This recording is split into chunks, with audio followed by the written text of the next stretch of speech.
I'm going to talk about economics and religion as it pertains to Judaism. Right? And what I thought I would do tonight is just give you an overview of this field, sort of an introduction to the field, give you an idea of the scope of material that we cover. It is a new field, really. The seminal article appeared in the 1970s, and the next article didn't appear until the mid-80s. And then since then, it is just growing because it's very exciting. So the basic insight that came with these seminal studies is that religion is an economic good. Now, we don't normally think of religion as a good, but of course, as economists, we know goods are, in the economic sense, is more broad than just material things. It includes anything that we're willing to spend our resources on, basically. It's good as distinct from bad. It includes services, it includes intangibles as well as tangibles, and the basic indicator that something is a good is that you find people who are willing to spend money on it, right? Voluntarily, without being forced. And the other resource, which is very scarce, that we worry about is time. We have a budget for money and we have a budget for time. And religion is something you see lots of people spending both money and time on, and therefore, by definition, it's an economic good. So that's the basic insight. And that's where that just opens up lots of doors, because as economists, we know a lot of things about goods, right? And how people, demand, supply, markets. So that's what we're going to go through.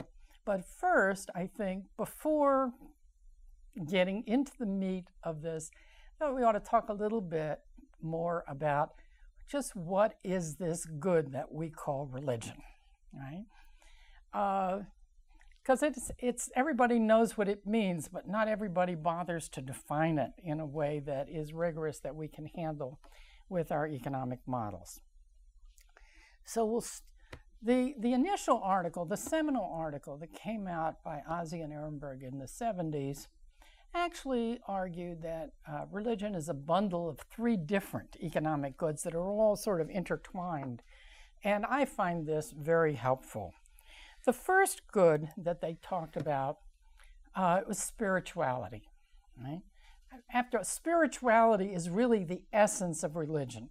And there have been a number of articles talking about economics and religion that you wouldn't know that there was any spiritual dimension to this at all. But actually, you can't really think of religion without thinking of worship, prayer, and the spiritual needs of a human being seem to be very basic.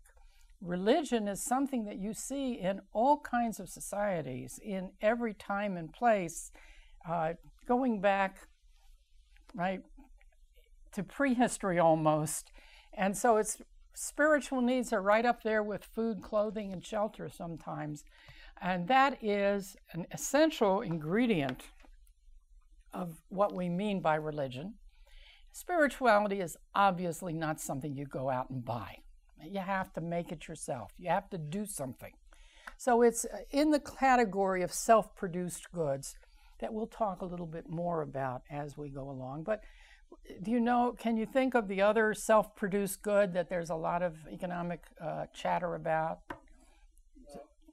The economics of children, right? Economics of family is self-produced good. Housework is sometimes categorized as self-produced good. I'm sorry? Leisure, right? Leisure, recreational activities. You can't just buy it. You have to do it, right?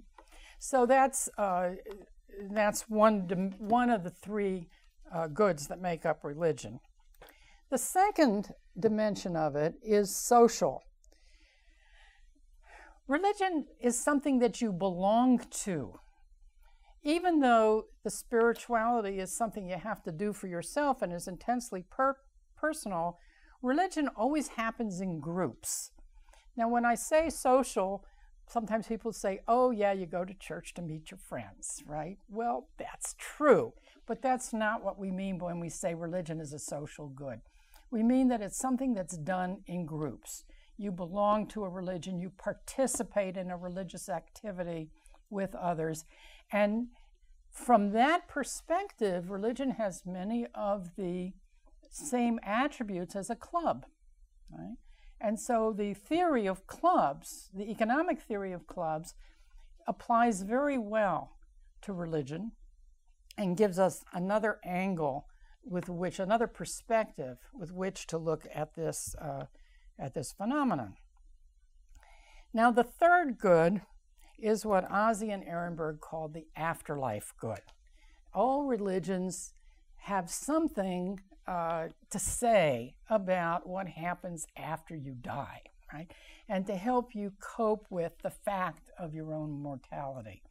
Afterlife good seems to me to be a very religion specific.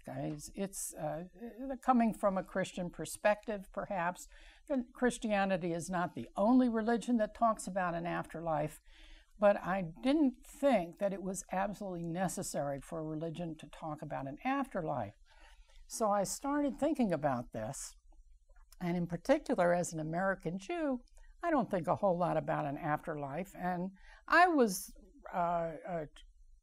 taught, whatever, that you're not supposed to live your life as though there was an afterlife in which you get rewarded. Your rewards are what you earn in this life.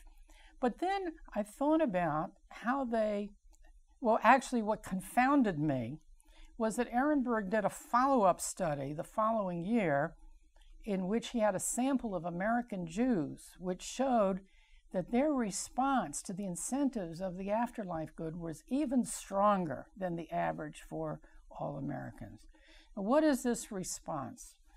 Well, if your rewards are going to come after you die, right, then you practice your religion. You do what the priests tell you to do as a sort of an investment. You don't have to believe anything, but just in case, right, they're right, you invest in this afterlife and the quality of your afterlife by doing what you're supposed to do in this life. And that suggests that you behave rationally as an investor. But unlike other investments that only pay off before you die, this is an investment that only pays off after you die. So it makes sense to do your other investments first so that you can enjoy the fruits of those investments while you're still around. And you postpone these investments until later in life. And they predicted that people would get more religiously active as they get older, and of course that's what they found. Other reasons have been given for that age pattern, but this was the one that they said was consistent with the economic incentives, and they found data that definitely supported that. And the data for Jews are stronger than the data for the Christian religions. And that kind of puzzled me. That I worried about. And I realized that what's essential here is not the fact of an afterlife or the possibility of an afterlife, but rather the nature of the investment. It's an investment that pays off after your own lifespan, beyond your lifespan. You are planting a tree not for yourself to enjoy the shade, but for your grandchild to enjoy the shade. You are investing in the Jewish community so that it will persist and be stronger for your investment in the future.